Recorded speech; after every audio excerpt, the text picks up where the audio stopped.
All right, good afternoon, everyone. Thank you so much for registering for today's open discussion. We were having a wonderful discussion, just sharing some best practices, answering some questions prior to getting started on this. So I do encourage that you guys connect outside of here.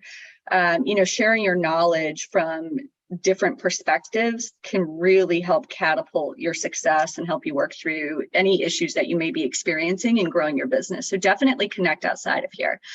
So the topic for today is being a successful senior care sales professional isn't just about information, rather implementation. There's a lot of webinars you can attend, you can go to conferences, you can talk to people, but if you do not do anything with the information, you're not getting anywhere, okay? Now that doesn't mean all the information you have to do something with, analyze it, decide what makes sense for you where you are, right?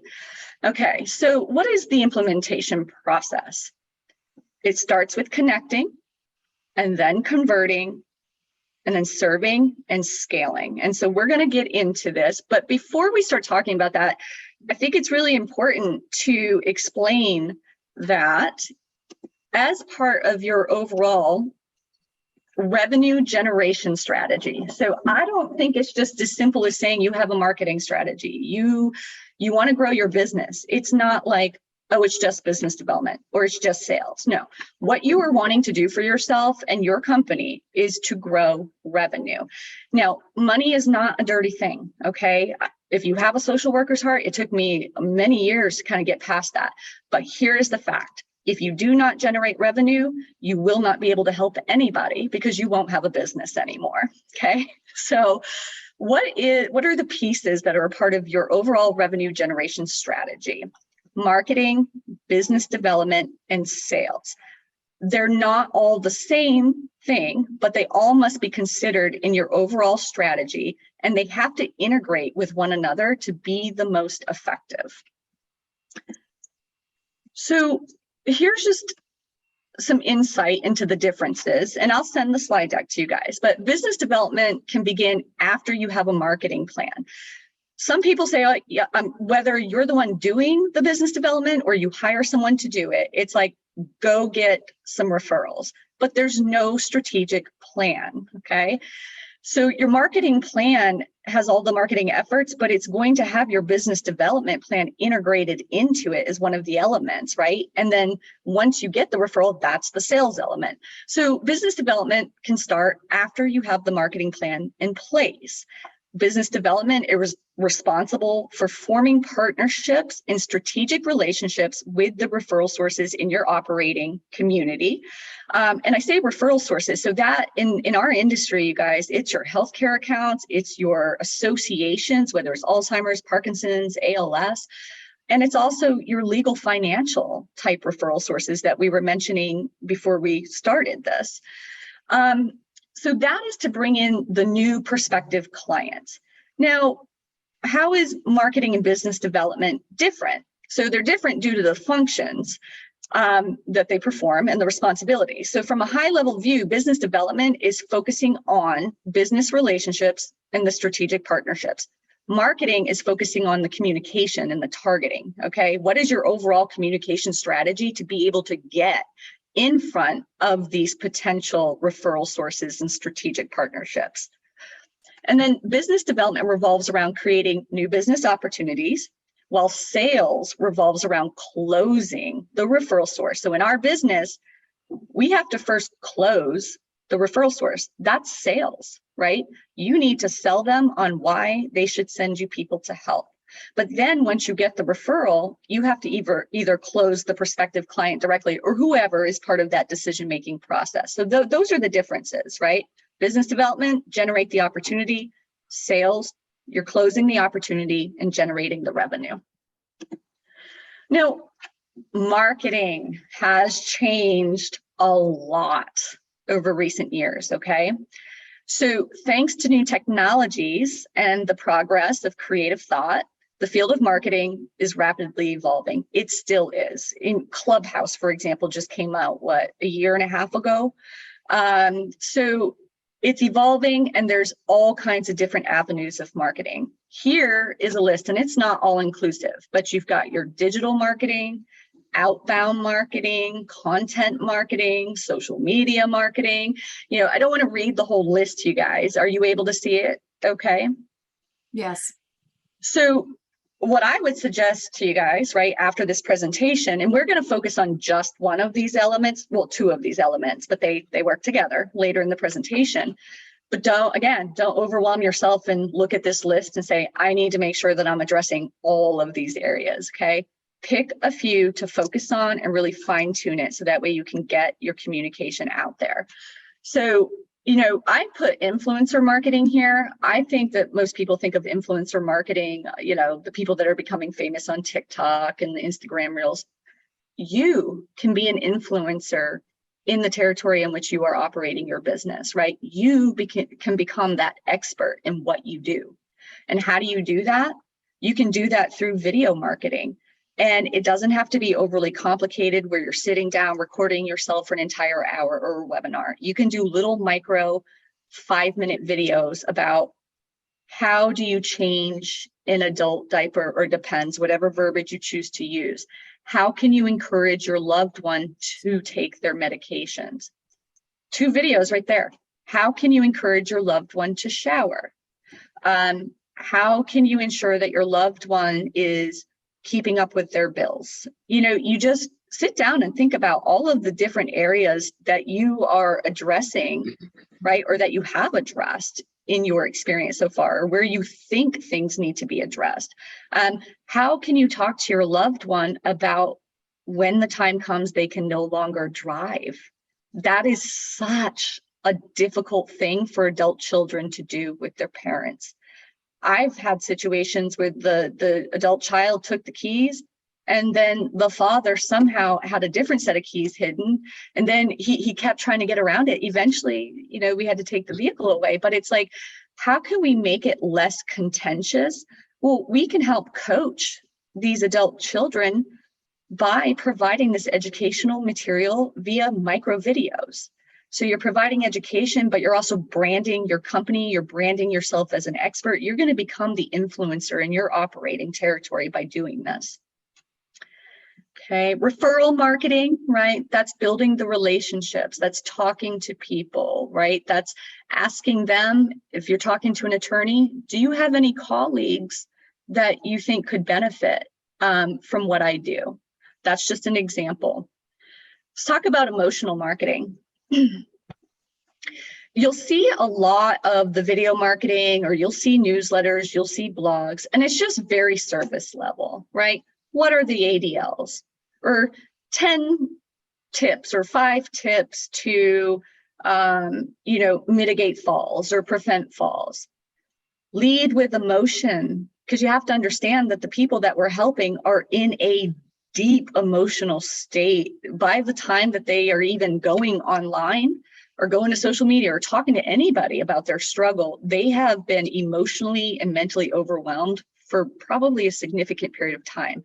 So when you talk about, for instance, 5 tips to prevent falls, before you even go into the tips, lead with emotion and talk about, we know at Fresh Perspective that this keeps you up at night. You are afraid that your mom or dad is going to fall. Do you get the example that I'm saying? Set the stage, right? So that way you're tapping into the emotion and it becomes real for them versus just a list that's so surface level. Okay, event marketing. If you're doing an educational event, you're doing a social event, that's another example. So moving on here. So those were your avenues, different ways of marketing mediums.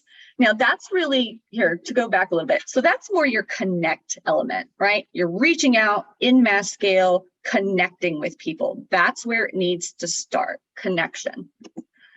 So business development incorporates connect and convert, because remember, you have to connect with these potential referral partners, existing referral partners, so that way you can penetrate the relationship further, but you're also converting, right? Remember, we want them to start sending referrals to us. So what are the elements of effective business development? So it should start with research. So too often agencies, when they start their agency, or agencies that have been in operation, even care managers, placement agents, all elder care professionals, right?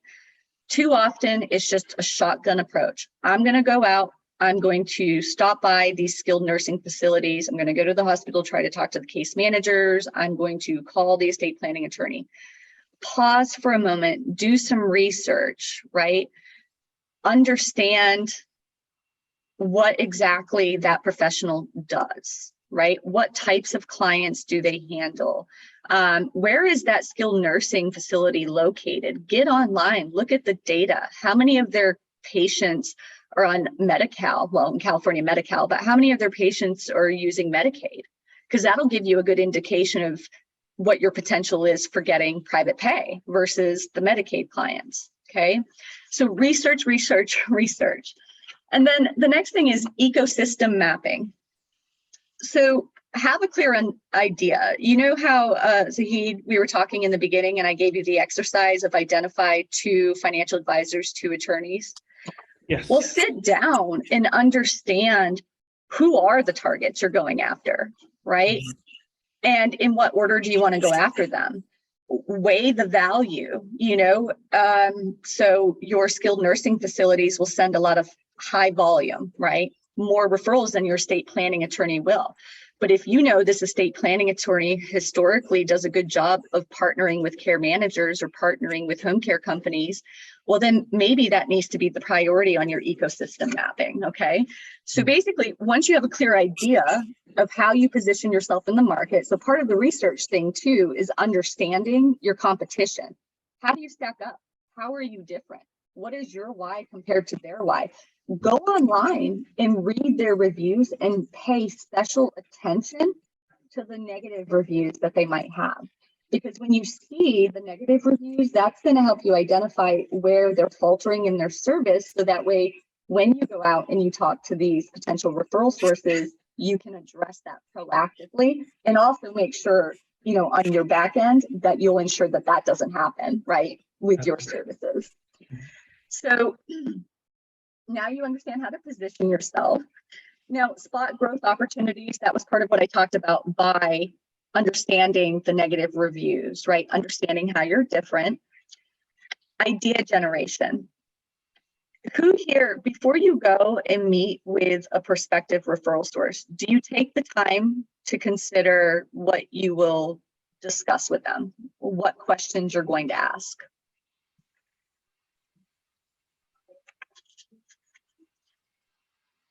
Okay, so make sure that you do that. Pre-call planning, I call it marketing optimization. But idea generation is important because now that you've gone through those first 3 steps of research, ecosystem mapping, right, you're spotting the growth opportunities, the idea generation. So you've identified some good opportunities, you've identified the potential referral sources, you need to think of ideas to realize them in real life. What is your strategy going to be with each type of referral source? Because what's important to the discharge planner is not the same thing that's necessarily important to the estate planning attorney. They're very different. Now, keep in mind that an opportunity by itself doesn't mean you'll grow your agency. You need to leverage the opportunity and adapt it to your specific, authentic self, your personal why, and your agency's why. So if you've not done this yet, here's another exercise for all of you. Sit down when it's quiet and just write down every word, every memory, every experience that comes to mind of why you are now choosing to be in this line of work. Because when we are our authentic self, when we're connecting with referral sources, whether it be through some social media platform, through a video, through a newsletter, it doesn't matter. But if we show up as our authentic selves and we intertwine our why into that content, it is going to expedite the connection process with your referral sources. So experimentation. Now that you're in the process of developing this plan, are there any questions so far of how this is building? Okay. Do not analyze yourself to death. What do they call it? Paralysis by analysis. So once you've put together this first plan, like use the HEED, once you have identified these 2 in each category and you've done some research, what do they each do? You've come up with some questions you're going to ask, you know what your why is, go take action, go have the meeting, right? Don't sit there and overanalyze it and do nothing. So go and do it, but then take a step back and actually capture the data, make sure that you're using your CRM, that you know how you're going to follow up. If you're just using spreadsheets, that's fine, but make sure that you're capturing the data. If you meet with estate planning attorney A and he or she says that they'll introduce you to another one, make sure that you follow that up and bring it to fruition and track it. This attorney introduced me to this attorney. So that way you're going to understand where your introductions are coming from. If they sent you a referral, of course, make sure you're tracking that, because you need to analyze the data. You need to analyze your activity to know what's being effective and what's not. So that way you don't waste your precious energy on activities that are not producing. Okay. I was guilty of it when I was a young marketer. I would keep meeting with some people and they never sent me any business, but I kept meeting with them because I liked them. That's fine. Save it for another time. You know, you have a business to grow. Okay, prospecting. So the key to successful prospecting is having a clear profile in mind and knowing exactly what their pain points are, what their needs are. So can anybody tell me what one of the needs of a discharge planner at a skilled nursing facility might be? Like one of their pressing needs. Okay, so many times when we're out there and we're doing the marketing, we're doing the business development, we're talking about what we need or how we can help, right? We can help if you send us a patient because we'll put together a care plan. We will help organize their home. We will make sure that they're safe. You know, putting caregiving in place can help prevent falls, so on and so forth. You need to understand how you can help that referral source as well, right? Yes, we want to help the elder that gets referred to us, but how are we going to help that referral source and make their job easier, make them look good? So here's an example. For a discharge planner at a skilled nursing facility, they're often under a lot of pressure. They're dealing with a lot of patients and they have to discharge people at certain times. And sometimes they can't discharge people if they don't have a resource, if they can't get a plan in place. So the way that you can make that discharge planner's life easier is to let them know, you know what, I will be your go-to resource. Have the family call me. I don't care if you think they can't qualify for private pay or not. You don't even have to figure out what resources they need. I am happy to be that person to have that conversation and figure out what they need. And then I'll report back to you, discharge planner. And great, if they can use our services, that's wonderful, they'll discharge. But if not, I'll let you know, and I'm happy to connect them to a resource that can take care of them. So do you see how you're alleviating some of the responsibility that's on that discharge planner's plate? Absolutely. So that's what's in it for them. Yeah. Yes. I have done that before. That it does work. And it accomplishes, for me, it accomplishes 2 major things. You're getting over the hurdle of any misconception they may have that a patient can't afford the services, because they may think, oh, they can't afford private pay, but you never know. Sometimes the adult children will band together. Maybe there's a long-term care insurance policy that the discharge planner is not aware of, right? There's all these things, but you don't want them to figure that out because they might overlook it. You want to be the person. Right. And then the other thing is, by telling them that you will handle all of the referrals, you're increasing your volume, right? So if you increase the volume of referrals, you're increasing the likelihood of converting more clients. With an estate planning attorney, the way that you are going to help them, the WIFM for an estate planning attorney, for example, is that, are they getting paid their hourly rate for helping their clients identify elder care options? Do they even know? I mean, is that their area of expertise? I do not think so. It's not, right? And so your conversation with the estate planning attorney, the financial advisor, the CPA, right, is I will be a part of your advisory team, operate on that advisory level. You know, how many calls, Mr. Estate Planning Attorney, do you find that your office is receiving on a monthly basis? You know, do you have clients where you've noticed that they're looking a little disheveled when they come in? And how much time are you spending out of your day trying to connect them with the right people? Ask those questions, right? You're uncovering, you're going through the discovery process.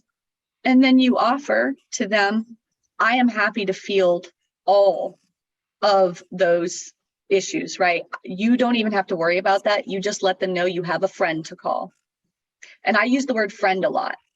The ones that are really resistant to getting connected with resources, it works all the time. I just dealt with one in San Diego. We couldn't get the wife to open up to having an assessment. And I told the financial advisor, just let her know you have a friend that she should talk to. Okay. So there's some advice on prospecting. Now, referral generation. Who here is comfortable asking for business? I do. I've done that. Good. It's good. So when you ask these open-ended questions, these discovery questions, if you go in there and you've done your pre-call planning, maybe you're going to go in and talk about Parkinson's that day, right? What you're doing is you're making it easy for them to identify, to think about any client or patient they have that might be experiencing that right now. If they do verbalize that they have somebody in mind, don't just say, oh, great, you know, thank you. No, if they verbalize that there's an opportunity, ask the follow-up questions of, well, I'm here right now, you know, would you like us to go back and meet with your patient and have a conversation? Or if you're talking to an advisor, right, and their client's not physically there, right, during the meeting, you can say, I would be happy to have a conversation with them. You can assure them it's not going to be the full court press, yes. It's just a conversation. I would like to educate them on their options, right? This is key. If they say, well, great, I will give your information to them. What you want to let them know is, based on my experience in these situations, there's so much overwhelm that if you just give them my information, it's one more thing that they have to do. And they I don't find, yes, I find that they get the assistance they need far more quickly, and we can do a lot to prevent a crisis from happening if you allow me to be proactive in reaching out. They'll give you the information. That's been my experience. Okay. You just have to explain it to them. So that's, you know, some tips on how you can do the referral generation. Consistency, you guys, too. You can't, especially Zahid, with you starting out, you can't expect that you're going to go meet with somebody, you know, 2-3 times even, especially the legal financial professionals, right, and expect the referral.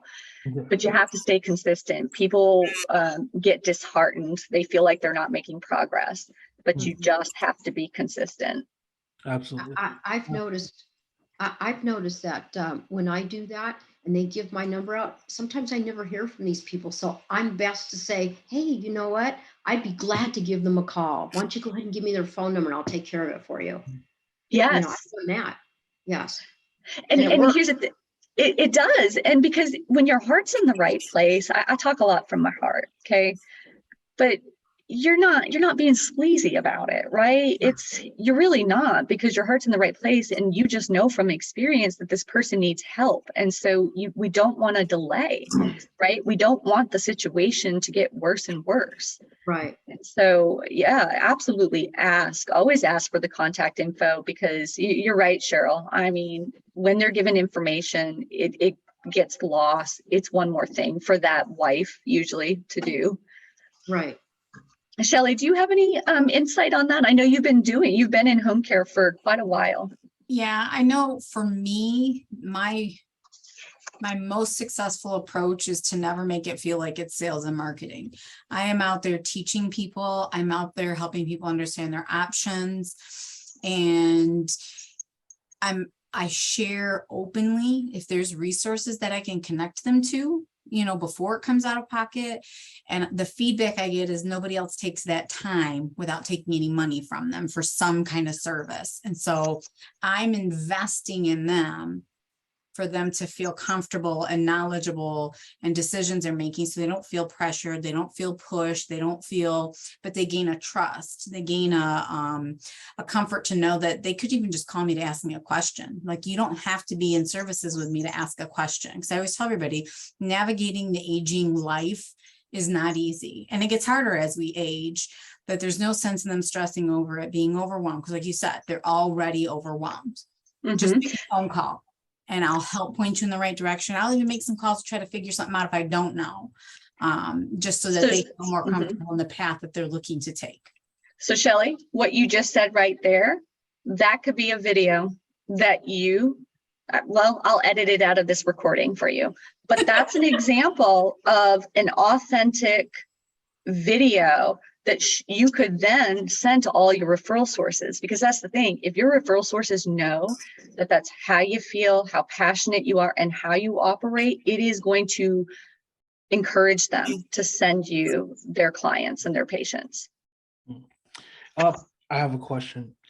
Now, is there some kind of compensation involved as far as, working with CPAs, case managers? I mean, like gift card, is that necessary, or how does that work? It's not necessary. You could certainly, though, provide a gift card. I used to give Starbucks gift cards, or I'd go to the grocery store, the little succulent plants, and I would put the agency's, like the sticker of the agency, the logo on it. Yes, doing the little gifts things are fine. Many hospitals these days will not allow you to even give a branded pen or anything like that. So you'll just have to understand who you're working with. I was just under the impression that, if you want, someone to do something for you, you have to do something for them, no, okay, okay. Not these days. Used to be. Yeah, because yeah, that was one of, like, the scenario I was kind of stuck with. I was like, what if I throw $100 gift card, like a Starbucks? It could be anything, right? Like a Visa gift card. They're just gonna look at me like, $100, you're gonna make so much money off of it, not so. But I guess that does not, no. So, well, I would advise you not to go that route. I would advise you to brand yourself in a more professional advisory level role. Okay. And the way that you offer value, and this is a whole other class in itself, but I made my home care career off just legal financial referral sources, and they're not high volume referrals, but you have to have a lot of the relationships, but they can pay. Okay. The client can pay. The way you offer value, you're probably not ever going to make a ton of referrals back to the estate planning attorneys or to the financial advisors, but there's a whole method that I would use to provide value. So who can send a lot of referrals to estate planning attorneys? Financial advisors can. So what you start doing is, your way of giving value is by introducing estate planning attorneys and financial advisors together. That's how you are going to professionalize yourself. People are not supposed to pay for referrals. I think that we all know that it happens, but I would not recommend that as a best practice. Okay. And the second option that I thought of was, let's say working with a financial advisor or insurance agent, long term, so we can always, refer the business, to them. And accident lawyer, if anything happens, within our network, we can always refer different clients to them, this way. So it's a two-way thing. It's just not like, us, just getting the benefit out of it, Right. So, cross referral. So let's talk about rev share though. So that's the difference. So we're talking about, you go in and you hear these stories about hospice companies will buy a Gucci bag for the discharge planner, right? Or these extravagant gift cards.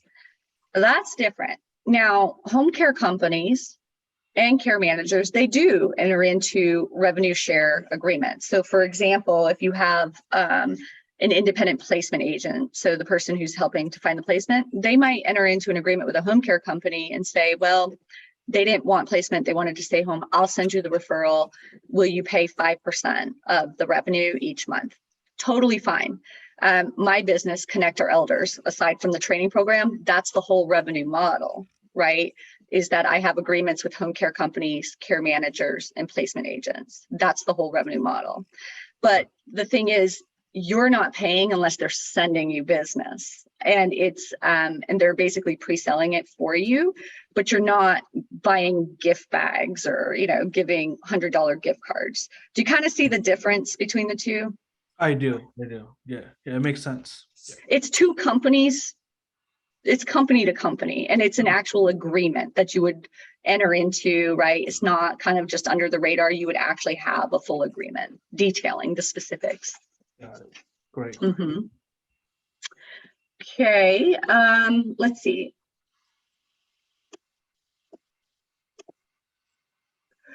So the marketing focus for today, I think I skipped the slide here. Oh, sales versus business development. I think we're getting close to time, so I'll speed it up a little bit. But again, to reiterate, business development is the process of creating the long-term value for a business through the development of relationships. So your accounts, right, regardless of type, and your clients for retention, right? It's a long-term activity focused on the growth of the business, building relationships with existing referral sources. But once you have those existing referral sources, you need to keep building them and understanding, you know, are they sending all their referrals to you? Or are they giving out 3 names? Because your goal is to get them to send you all the referrals. So always keep going deeper in the relationship, and then, you know, bringing on more prospective referral sources. Now, sales, on the other hand, it's part of the business development that's focused on closing the opportunities, like we said in the beginning, that the referral source provides to you, and retaining those clients. Because sometimes there's a service failure, it happens, and then it's almost like you have to resell them again for why they should stay with you. Okay. Now, the focus today, market mediums that I want to focus on today, and we kind of already did, but short form video content. It doesn't have to be overly complicated. It should be authentic, just like when Shelly was talking. And then the examples that we gave, little micro videos on changing an adult diaper, you know, how do you prevent falls? You could do a little micro video on you should remove the area rugs, right? Something like that. Now, why is this so important? So short form video content is the most effective type of social media content. Videos are the top content marketing media format for the 3rd year in a row. Social media is the #1 marketing channel in 2022. Now, here are the 3 platforms that are the most effective for our industry: Instagram, YouTube, and Facebook. If you don't have a Facebook business page, I suggest you get one. I do, but I also use my personal one because in this industry, everybody has grandparents, everybody has parents, everybody has neighbors and friends, right? That's right.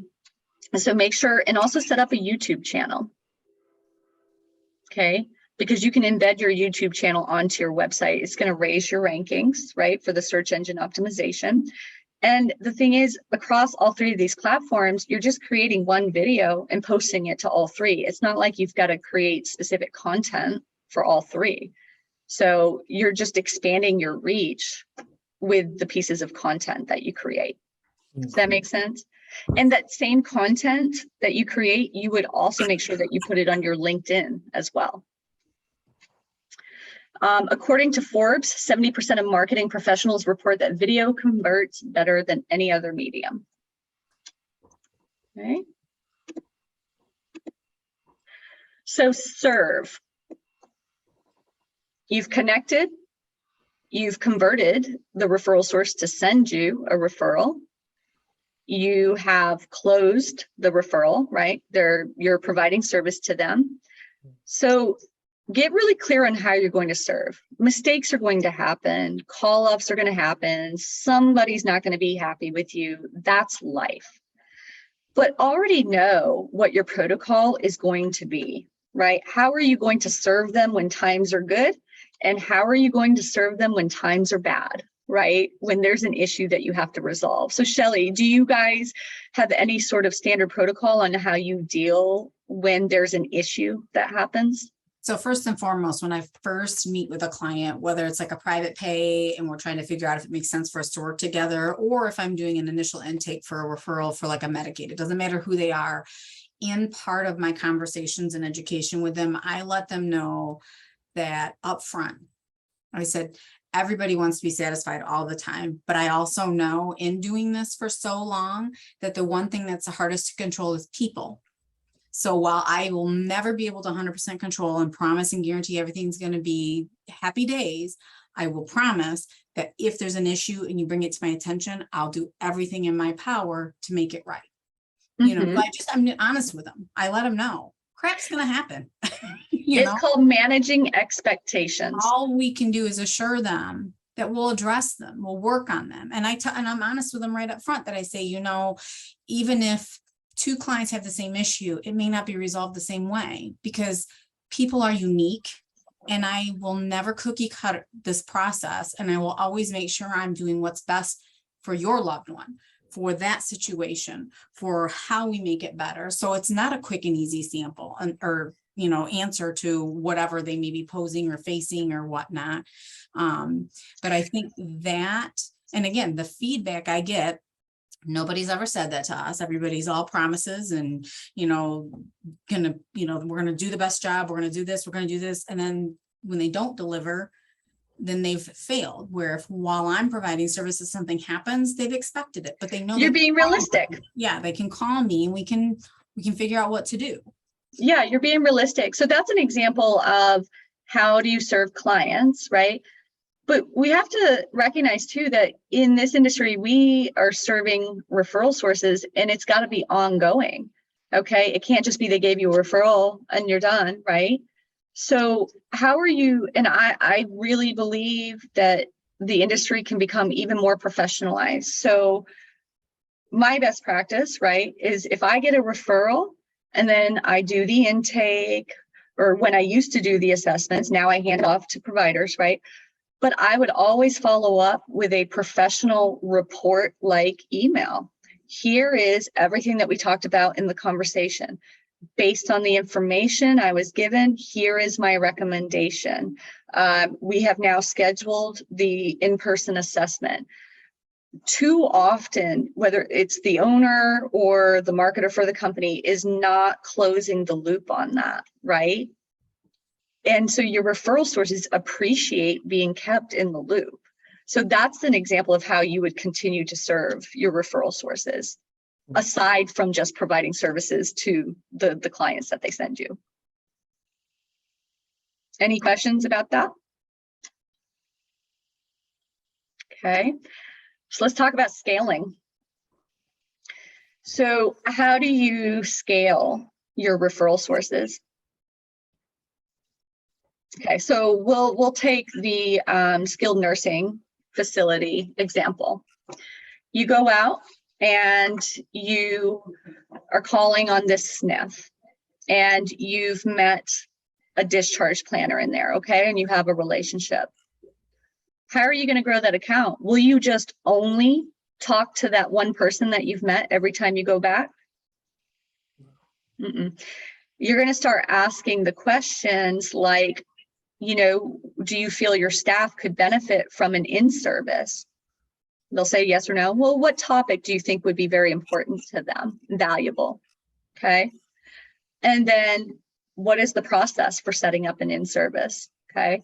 You're going to try to meet as many people as you can within your accounts. Now, this also goes for, because many times there'll be a law firm that has like 6 estate planning attorneys. You don't want to work with just one. You want to work with the whole department. Same thing in these financial advisory firms. Now, don't stress yourself out feeling like you got to get to know everybody right at once, but that's an example of how you're going to scale those accounts. Okay. And then also the example that I said earlier is understanding, are you the only one that they're sending business to, or are they giving 2 other companies at the same time and ask the questions, you know, now that we've gotten to know each other and we've collaborated on a client or 2, right? Like, is there anything more I could do to be your go-to resource? So those are some examples on scaling the referral accounts. Now, how could you scale your clients?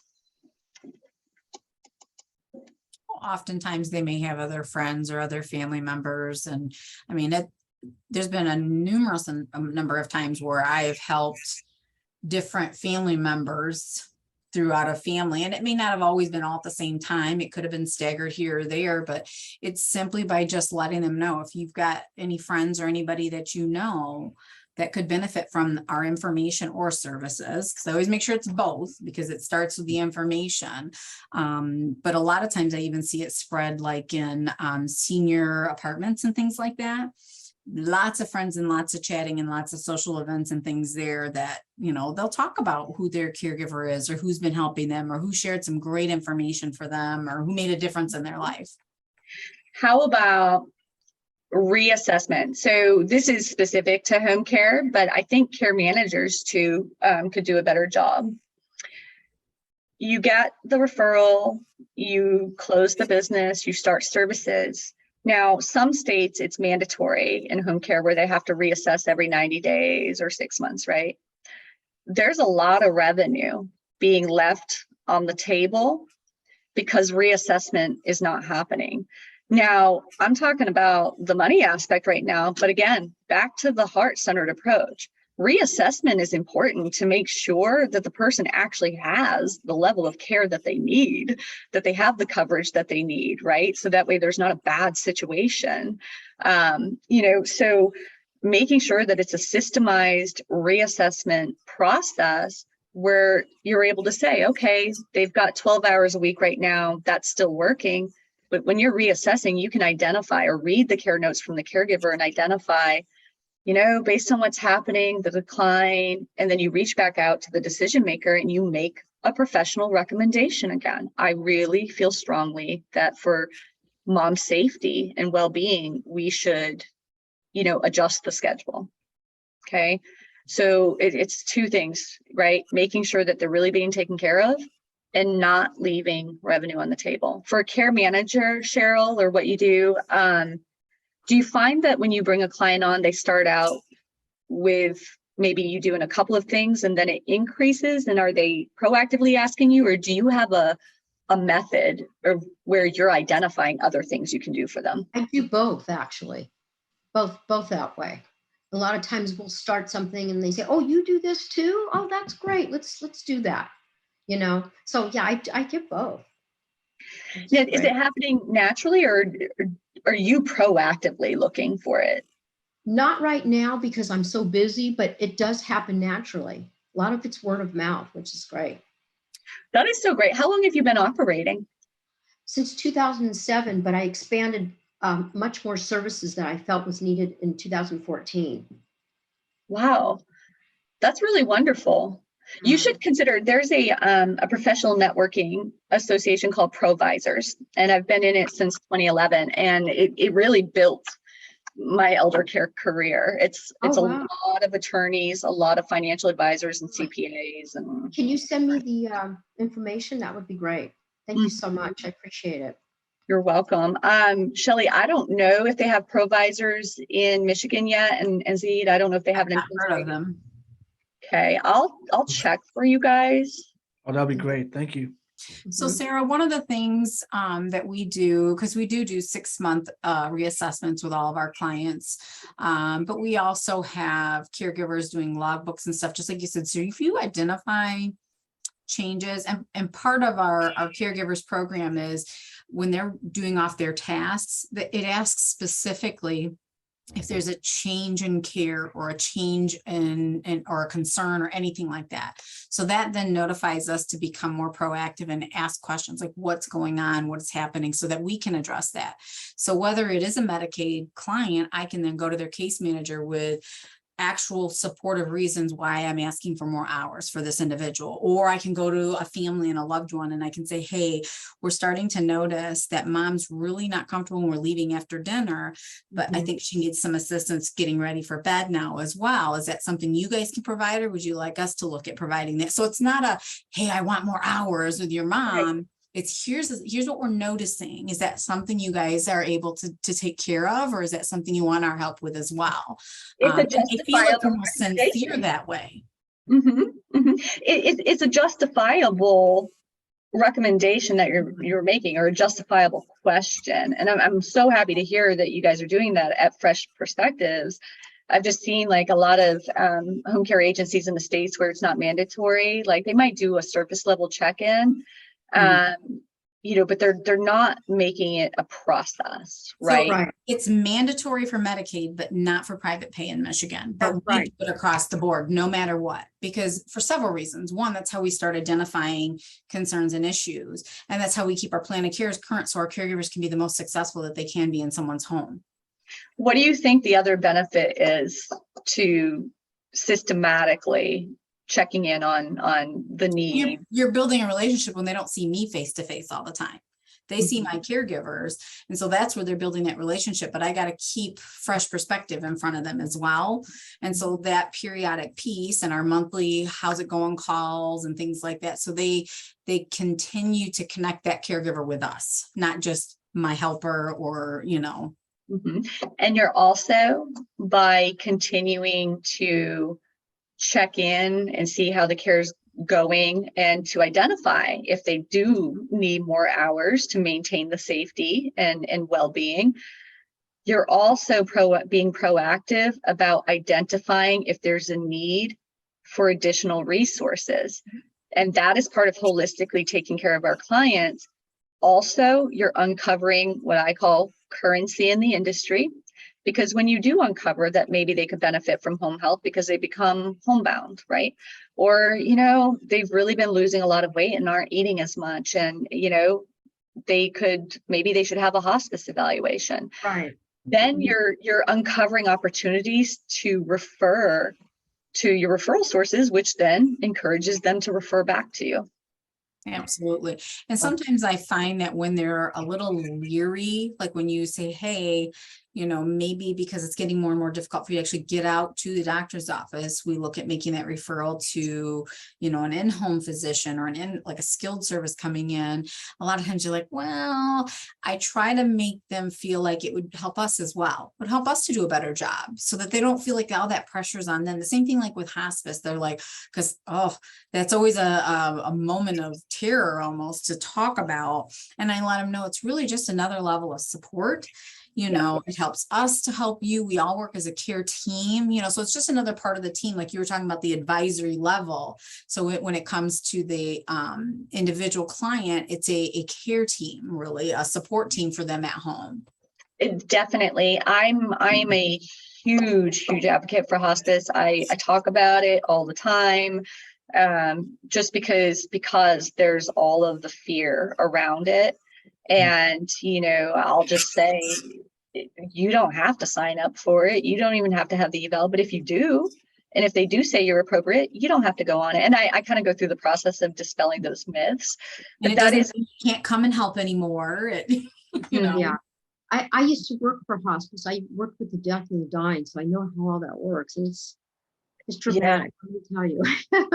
Oh, it's hard because you're at that point, they are truly facing mortality, Right. I have a question. But hospice is great too.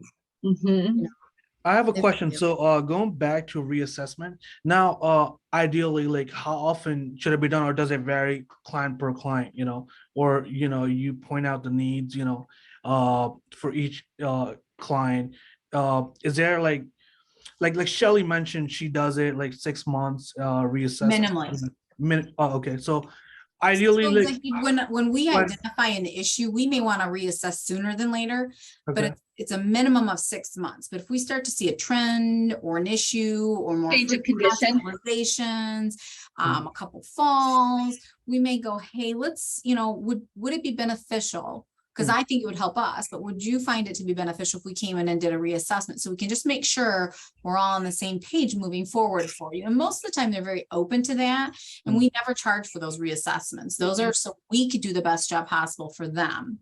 So it varies for each individual, like, it is different, right? Yeah, I Well, mean- so I believe Georgia, like, I believe the state of Georgia is mandated, it's every 90 days that they Yeah. have to reassess, no matter what. So it is a state thing, like. It depends. California, in California, you don't have to reassess. Yeah, the Months. Home health does every 6 months. home health, yeah. Yeah. Home care, unless it's changed like recently. Actually, my former employer, we had a conversation about this and he's like, I really want to systemize it. And I said, yes, you absolutely need to. Because they will do reassessments, but it was, and they have in-house care management too, but they were only doing it when there was a change of condition.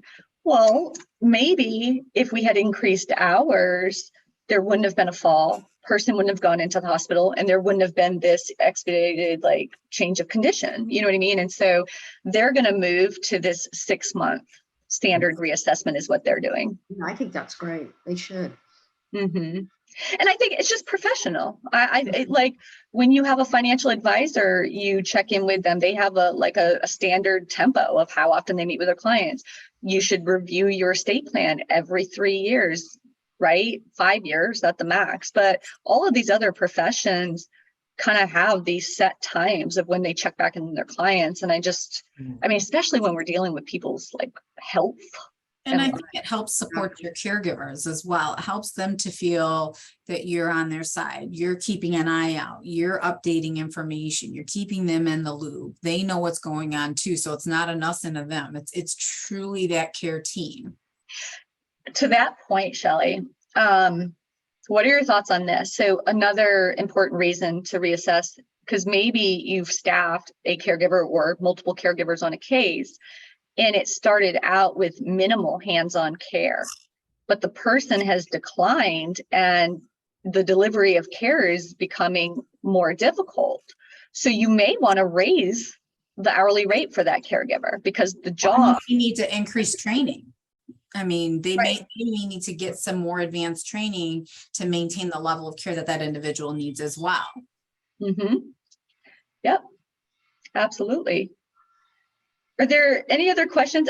So I can't make you guys do it, but if you're up for it, if you have social media, or you could use your Zoom account or whatever, but you could do a little exercise. Shelley, I will edit out that little portion where you were talking. But maybe between now and when I do a next open discussion like this, sit down and just pick a topic that you want to talk about.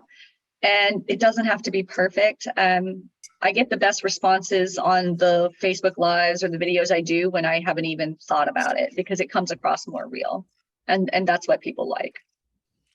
Could you share your Facebook page? I would follow it along with Cheryl and Shelley as well.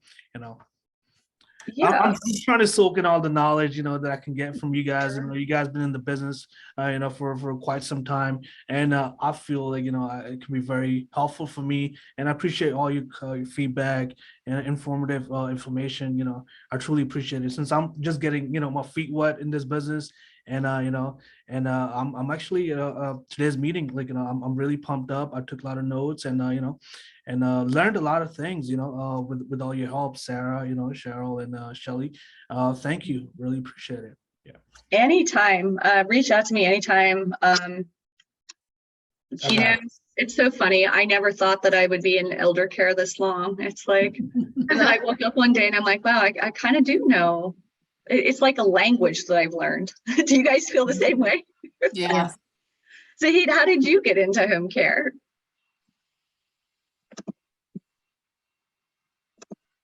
What were you asking? Zahid. Oh. What happened? I think he might have froze. Both of us so I have a partner in this business, and both of us are very passionate in helping. I came from a completely different background. I have a finance degree from Penn State, And I've done my 9 to 5 part, working for a trust company, for the longest time. And my partner along, he's an accountant, and he's done his part. So always been passionate about, helping people, in any way possible. I have older parents who get the services, and just seeing them, like, how the caregivers are, like, really providing the care and really, like, treating them well. So it just all started with that, and I wanted to do my part, where I want to be involved in my community where I live, and just give back to the community, and just help out in any way possible.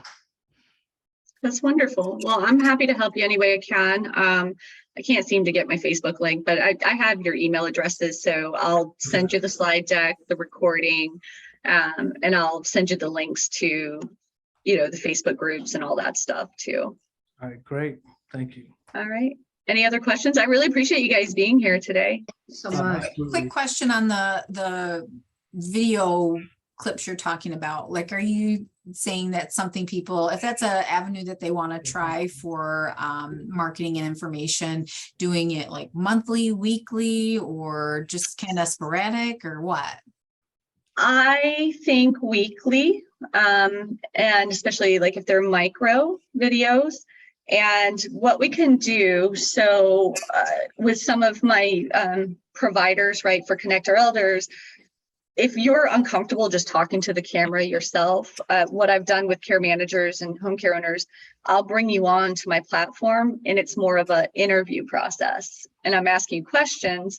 I upload it to my Connect Our Elders YouTube channel, but I give you the link, and they put it on their website, they put it on their social media platforms, and we can do it that way, Shelley. Okay. Yeah, I find people, you're more comfortable when you're being asked the question instead of you're sitting there in front of the camera trying to think of what to say. Gotcha. I give that offer to all of you guys. Actually, speaking of that, well, Shelley knows. So I have my 2 companies, but then I took a full-time position for a while, and now they're to a certain point. So now I'm part-time there, but focused back on my businesses again. So I can publicly promote them. So I am looking for people to interview on Connect Our Elders on the podcast. So if you guys are interested, let me know. It's very casual.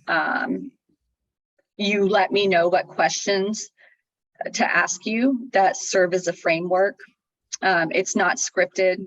It's very authentic. And then, like I just explained, I upload it, I promote it everywhere, and then you get the link and use it however you want. I'll send it all in the email. Thank you. All right. Thanks, everyone. Thank you. All right, thank you guys. Have Thank a you nice so day. much. Take You're care. welcome. Pleasure meeting you all.